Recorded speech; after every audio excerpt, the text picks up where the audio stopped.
नमस्कार, पहाड़ प्रभात देख रहे हैं आप और आपके साथ मैं हूं कौशल सेठ। काशीपुर के आईटीआई थाने में तैनात 2 महिला पुलिस कर्मियों के कोरोना संक्रमित पाए जाने के बाद आईटीआई थाने को पूरी तरह खाली कर दिया गया है।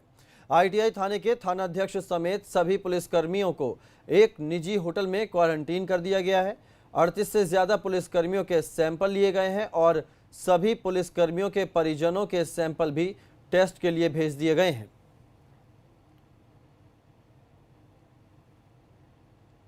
उत्तराखंड में बाजार खुलने के समय में अब बदलाव किया गया है। राज्य सरकार ने 1 घंटे और समय बढ़ा दिया है। अब बाजार रात 8 बजे तक खुल सकेंगे। अभी तक राज्य में 7 बजे तक ही दुकानों को खोलने की इजाजत थी। साथ ही मॉर्निंग वॉक करने वाले लोगों के लिए भी अच्छी खबर है। मॉर्निंग वॉक पर जाने वालों को भी सुबह के वक्त अब कोई रोक नहीं होगी। ने 2 दिन का अपना वीकेंड्स क्लोज़ किया है, उसका एक बहुत इफ़ेक्टिव परिणाम ये रहा है। मैं ये तो नहीं कहता कि वो एक अकेला रीज़न है, लेकिन वो बहुत सिग्निफिकेंट रीज़न है कि आपके उस कम्युनिटी वो लॉकडाउन जो 2 दिन वीकेंड में करने का एक सबसे महत्वपूर्ण जो सरफेस से अगर किसी को इन्फेक्शन हो रहा था, उस इन्फेक्शन पे काफ़ी हद तक रोक लग गई है। हमारे पास अननोन सोर्स ऑफ इन्फेक्शन के केसेस आने बिल्कुल बंद हो गए हैं। भारत सरकार से भी जो गाइडलाइंस मिली हैं उसमें 9 बजे तक मार्केट खोलने का प्रावधान है, इसलिए हमने कहा इसको 8 बजे तक खोलिए। और सवेरे जो लोग घूमने जाते हैं, कई बार जो आजकल बंधन है उसकी वजह से लोग लेट निकलते हैं, फिर उसके कारण काफ़ी भीड़ हो रही है। इस तरह की जानकारी क्षेत्र से मिल रही थी, इसलिए हमने कहा सुबह लोग जब 5 बजे के बाद जब भी घूमने निकलते हैं स्वाभाविक रूप से, तो उसमें कोई रोक टोक ना हो। उत्तराखंड में नेपाल से लगती सीमा पर इन दिनों तनाव का माहौल है। हमारा पड़ोसी मुल्क नेपाल चीन के उकसावे में आकर बेवजह ही विवाद खड़ा कर रहा है। इस तनातनी के बीच चंपावत में महाकाली नदी पर बन रहे पंचेश्वर डैम का काम रोक दिया गया है। पंचेश्वर डैम से उत्तराखंड से हमारे ब्यूरो चीफ अजीत सिंह राठी की ये एक्सक्लूसिव रिपोर्ट देखिए।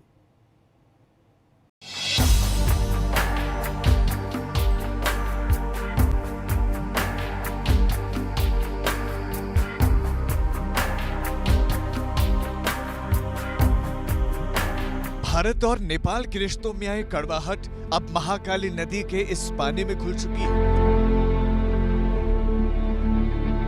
इसी का असर है कि चंपावत में महाकाली नदी पर बन रहे पंचेश्वर डैम को ग्रहण लग गया है।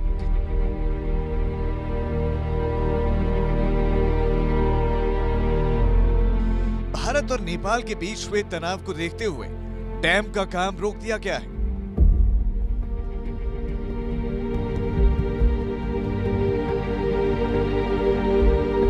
नेपाल बॉर्डर के मिशन पर निकले एबीपी गंगा के Uttarakhand bureau chief Ajit Singh Rathi Pancheshwar dam की उस साइट का मुआयना करने के लिए जा रहे हैं जो महाकाली नदी पर बन रहा है। चीन के उकसावे पर नेपाल ने जो रवैया भारत के खिलाफ अख्तियार किया है, उससे नेपाल को ही नुकसान होने की पूरी संभावना है। मैं इस समय चंपावत डिस्ट्रिक्ट के बॉर्डर पर खड़ा हूं और ये सरयू नदी है और ये सरयू नदी पीछे से आ रही है, इसका बहाव इस तरफ है और इस सरयू नदी में थोड़ा पीछे 1 किलोमीटर पीछे जाकर पनार नाम की एक छोटी नदी का संगम होता है। पनार वहाँ इसमें संगम होने के बाद ख़त्म हो जाती है और वहाँ से पूरी सरयू नदी इधर आ रही है और वो दूसरे छोर पर आप देख सकते हैं कि पिथौरागढ़ की तरफ से रामगंगा नदी आ रही है। तो ये जगह वो है जहाँ रामगंगा और सरयू नदी का संगम हो रहा है। इस बांध को भारत और नेपाल संयुक्त रूप से मिलकर बना रहा है। इसके बनने से उत्तराखंड के 30,000 से ज्यादा परिवार और 133 गांव प्रभावित होंगे। अपनी इस रिपोर्ट में अजीत सिंह राठी आपको यही दिखाएंगे कि पंचेश्वर बांध कहां पर बन रहा है और इस पर अब तक कितना काम हो चुका है। भारत और नेपाल के बीच 30,000 मेगावाट का एक हाइड्रो प्रोजेक्ट पहले से ही सैंक्शन है। उसका सर्वे हो चुका है। जहां हम खड़े ये डूब क्षेत्र है और हालांकि वो यहाँ से करीब 50 से 60 किलोमीटर आगे है, लेकिन चूंकि झील बहुत बड़ी बनेगी, 30,000 मेगावाट बिजली का उत्पादन होना प्रस्तावित है, तो इसलिए ये एरिया भी, ये गांव भी डूब क्षेत्र में शामिल है। यहाँ सर्वे हो चुका है। यहाँ पेड़, घर, आदमी सभी की गिनती हो चुकी है कितने हैं। अब इससे आगे की स्थिति पर बढ़ना है और वो जो ड्राफ्ट तैयार हुआ है उसमें भारत और नेपाल का ये संयुक्त उपक्रम होगा हाइड्रो प्रोजेक्ट। भारत नेपाल के रिश्तों में आई खटास और सीमा पर तनाव की वजह से फिलहाल पंचेश्वर बांध का काम रोक दिया गया है। इसके बाद हम उस जगह पर पहुंचे जहां पर डैम बनना है, मगर डैम तक पहुंचने के लिए हमें जंगल से होकर गुजरना पड़ा। नीचे महाकाली नदी बह रही है, जिसके ऊपर एबीपी गंगा के उत्तराखंड ब्यूरो चीफ अजीत सिंह राठी एक संकरी पगडंडी से होकर गुजर रहे हैं। इस समय मैं महाकाली नदी और सरयू नदी के संगम तट पर हूँ। ये नेपाल बॉर्डर है और मैं भौगोलिक तौर पर आपको समझा देता हूँ किस तरह से क्या है। वो सामने काली नदी, महाकाली नदी आ रही है और सामने का जो पर्वत है वो पिथौरागढ़ जिला है उत्तराखंड का, और वो जो उधर बाईं तरफ से जो नदी आ रही है वो सरयू नदी है।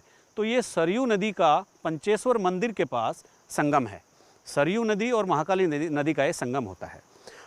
सामने ये नेपाल का बेतड़ी ज़िला है। इधर आप सामने देखेंगे ये ऊंचा पर्वत जो है ये नेपाल देश का बेतड़ी ज़िला है। तो ये तीन ज़िले हुए, नेपाल का बेतड़ी और उत्तराखंड का पिथौरागढ़ और चंपावत, और ये त्रिकोण है एक तरह से, ये संगम है सरयू नदी का और महाकाली नदी। नेपाल बॉर्डर पर पंचेश्वर में सरयू और महाकाली नदी का संगम होता है। इससे कुछ दूरी पर इस बांध को बनाया जा रहा है। जब नेपाल नरेश जिंदा थे तो उन्होंने तत्कालीन प्रधानमंत्री अटल बिहारी वाजपेयी से एक निवेदन किया कि इस डैम को जल्दी बना लिया जाए ताकि बिजली आपूर्ति सुनिश्चित हो सके और वेग विकास का एक दरवाज़ा खुले। अटल बिहारी वाजपेयी भी सहमत हो गए और उस डैम का काम शुरू हो गया। और केंद्रीय जल आयोग की जो एक एजेंसी है वेबकेस, तो उनको एक जो प्रारंभिक काम होता है ड्रिल करके देखने का कि यहाँ बन सकता है कि नहीं बन सकता है, तकनीकी चीज़ों को साउंड करने का, तकनीकी तौर पर सारी चीज़ें एक बार फुल प्रूफ करने के बाद आगे बढ़ने का, तो वो काम उस एजेंसी ने कर लिया है। लेकिन जैसे ही काम चल रहा था तो नेपाल नरेश और उसके परिवार की वहाँ पर हत्या हो गई। वो एक बहुत बड़ा घटनाक्रम था नेपाल के लिए। और उसके बाद वहाँ माओ समर्थित सरकार आ गई और उस सरकार ने इस काम को बाधित कर दिया। तो बाधित होने के बाद वो आज तक बाधित है। बीच में जब उसकी एक बार रफ्तार हुई, लेकिन अब चीन की सह पर नेपाल ने जो बॉर्डर पर जो काम किया है, जो तमाम ये चौकियाँ फैला दी है, और जिस तरह से पिथौरागढ़ के नक्शे को पूरे उत्तराखंड के बहुत सारे एक भूभाग को वो अपने नक्शे में मानचित्र में दर्शाकर एक कानून अपनी पार्लियामेंट से पास करा लेता है। तो इस तनाव में एक बार फिर जब शाही परिवार की हत्या हुई थी, उसके बाद एक बार फिर इस डैम का काम रुक गया है। अब आपको बताते हैं कि आखिरकार पंचेश्वर डैम भारत और नेपाल के लिए कितना अहम है। महाकाली नदी पर डैम बनाने की चर्चा 1954 में पहली बार पंडित जवाहरलाल नेहरू ने की थी, मगर 66 साल हो गए ये डैम सिर्फ चर्चा में ही रहा है। अब इसके बनने की आस भी जगी थी, मगर नेपाल के विवाद की वजह से डैम का काम रुक गया है। ये एशिया का नंबर 2 बांध है, दूसरे नंबर का सबसे बड़ा डैम बनना है, और ये फिलहाल इसका मामला खटाई में पड़ता दिख रहा है। इस डैम की साइट को दिखाना इसलिए ज़रूरी था। ये वही महाकाली नदी है, ये वही महाकाली नदी है जो काला पानी से लेकर और नीचे टनकपुर तक और बहुत आगे जाके जब इसका नाम शारदा नदी हो जाता है, तो ये नेपाल के और भारत के बंटवारे की एक लाइन है जो ये बताती है कि एक तरफ भारत और एक तरफ नेपाल है। ये एक सामने ऊपर पहाड़ है, इसके पहाड़ के पीछे आर्मी की पोस्ट है। पहले नहीं होती थी, लेकिन यहाँ से दिखाई नहीं पड़ रही है, लेकिन अब वो आर्मी की पोस्ट यहाँ आ गई है। केवल सिक्योरिटी के मद्देनज़र नेपाल ने यहाँ भी थोड़ी चौकसी बढ़ाई है। इसको हम देख नहीं सकते चूँकि घना जंगल है। तो अब स्थिति यही बन गई है कि तनाव और तनाव से जो व्यवधान हुआ, उस व्यवधान के चलते अभी फ़िलहाल काम रुके हुए हैं। नेपाल ने ऐसे समय में विवाद खड़ा किया है जबकि डैम के लिए सर्वे और डूब क्षेत्र का निर्धारण हो चुका है। डैम के साइड पर नेपाल और भारत की तरफ से सुरंग भी बन रही है। कई किलोमीटर पैदल रास्ता नापने के बाद हम इस डैम की साइड तक आए हैं, और मैं आपको दिखा देता हूं कि वो सामने एक सुरंग आपको दिखाई दे रही होगी, तो वो भी डैम का ही पार्ट है। डैम का जो कंस्ट्रक्शन है उसका पार्ट है। वो नेपाल की तरफ से वो काम चल रहा है, लेकिन पहले कोरोना और अब सरहद पर तनाव के चलते काम फिलहाल बंद हो गया है। वो सुरंग है और वो डैम के ही जो डैम का कंस्ट्रक्शन होगा उसी में एक सहयोग के लिए एक बहुत ज़रूरी उस सुरंग का बनाया जाना है, इसलिए वो वहाँ पर बनाई जा रही है, लेकिन वो अभी निर्माणाधीन है। और दूसरी तरफ मैं आपको दिखाऊंगा कि भारत के हिस्से में जहाँ हम खड़े हैं, वो सामने नेपाल है और हम भारत के हिस्से में खड़े हैं, तो हमारे हिस्से में भी जहाँ सुरंग एक निर्माणाधीन है, एक सुरंग इधर से बनाई जा रही थी, लेकिन कारण वही है, पहले कोरोना और फिर सरहद का तनाव, तो ये बंद हो गई। ये मलबा उसी सुरंग का है जो सुरंग ऊपर से बनकर आ रही है। यहाँ से उसको कैमरे में कैद नहीं किया जा सकता, चूँकि वो बहुत ही ऊपर, जहाँ चढ़ने का कोई माध्यम भी नहीं है। तो नेपाल भारत के मित्र देशों में शामिल रहा है। दुनिया के दूसरे देशों के मुकाबले भारत से नेपाल के रिश्ते हर लिहाज, हर मायनों में अलग रहे हैं। नेपाल इस बात को जानता और मानता भी रहा है, लेकिन बीते दिनों से जिस तरह उसने नए नक्शे को पास किया, उसके बाद सरहद पर तनाव है। इस तनाव से वो प्रोजेक्ट भी अछूता नहीं रह पाया, जो भारत के साथ नेपाल के लिए भी काफी अहम है। पूरा पश्चिम नेपाल जो भारत से बिजली लेता है, उत्तराखंड, उत्तर प्रदेश और बिहार बिजली आपूर्ति करते हैं, उनके पास बिजली भी नहीं है घरों में जलाने के लिए। उस डैम के नहीं बनने से नेपाल को कितना नुकसान होने वाला है, शायद अभी उसको अंदाज़ा नहीं है और उसके आंखों पर चीन की पट्टी पड़ी है। अभी ठीक है, थोड़ा इंतजार करना पड़ेगा। हो सकता है भारत से अपने पुराने संबंधों को समझने वाली वहाँ कोई सरकार स्थापित हो और रिश्तों की एक नई सुबह हो, उसके बाद ही इसकी उम्मीद की जाएगी। फिलहाल डैम का काम इस तनाव के चलते बंद हो गया है। महाकाली नदी और सरयू नदी के संगम तट से अपने सहयोगी कैमरामैन प्रमोद वाजपेयी के साथ एबीपी गंगा के लिए अजीत सिंह राठी। और इस वक्त एक बड़ी खबर आ रही है, आपको बता दें, देश में कोरोना मरीजों का आंकड़ा बढ़ गया है। बड़ी खबर आपको बता रहे हैं, 24 घंटे में 19,906 नए कोरोना केस सामने आए हैं। देश में कुल मरीजों की संख्या 5,28,859 हो गई है। देश में कोरोना मरीजों का आंकड़ा बढ़ गया है। बड़ी खबर आपको बता रहे हैं, कुल मरीजों की संख्या 5,28,859 हो गई है। 24 घंटे में 19,906 नए कोरोना के केस सामने आए हैं। बड़ी खबर, देश में कुल मरीजों की संख्या 5,28,000 से ऊपर हो गई है। देश में संक्रमण से अब तक 16,000 से ज्यादा मौत हुई है।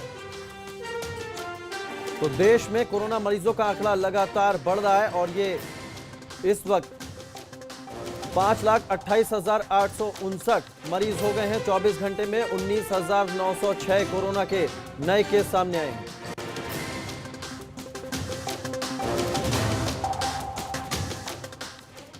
उत्तराखंड हाईकोर्ट ने जिला योजना के मद में सरकार की ओर से जारी 110 करोड़ रुपए की धनराशि पर रोक लगा दी है।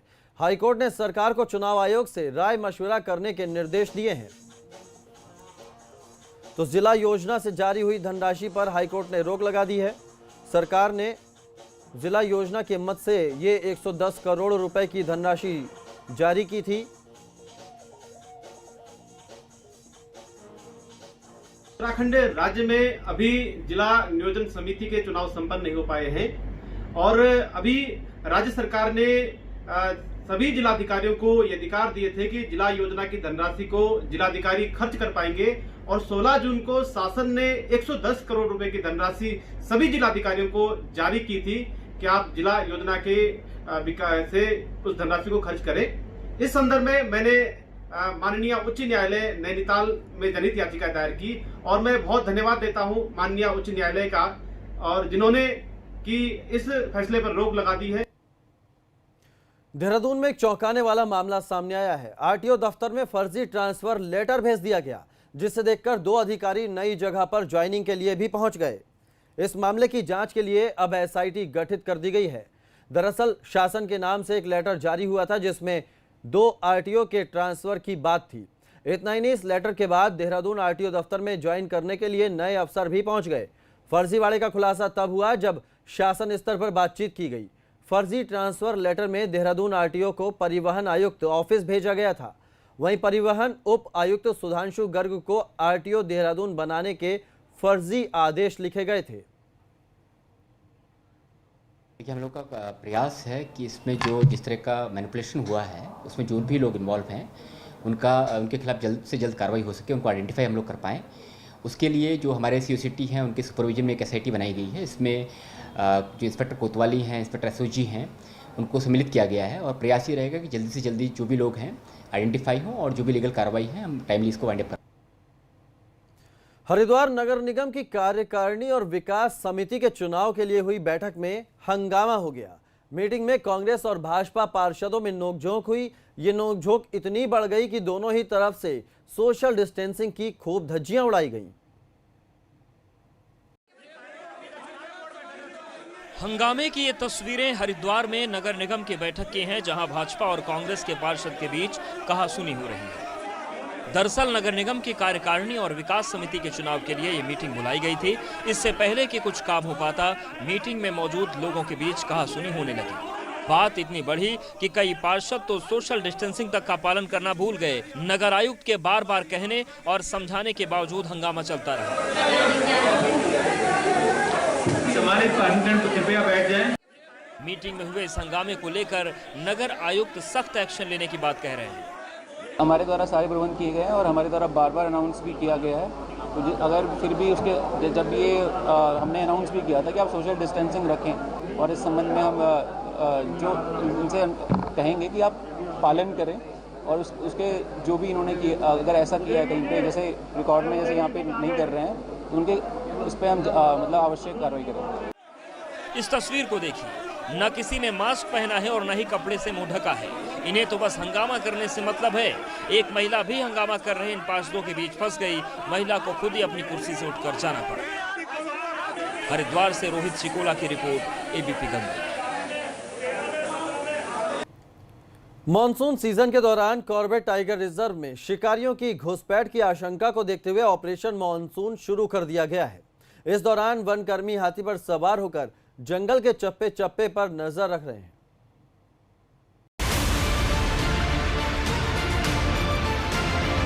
कॉर्बेट टाइगर रिजर्व में वनकर्मी ऑपरेशन मॉनसून के तहत जंगल में गश्त कर रहे हैं।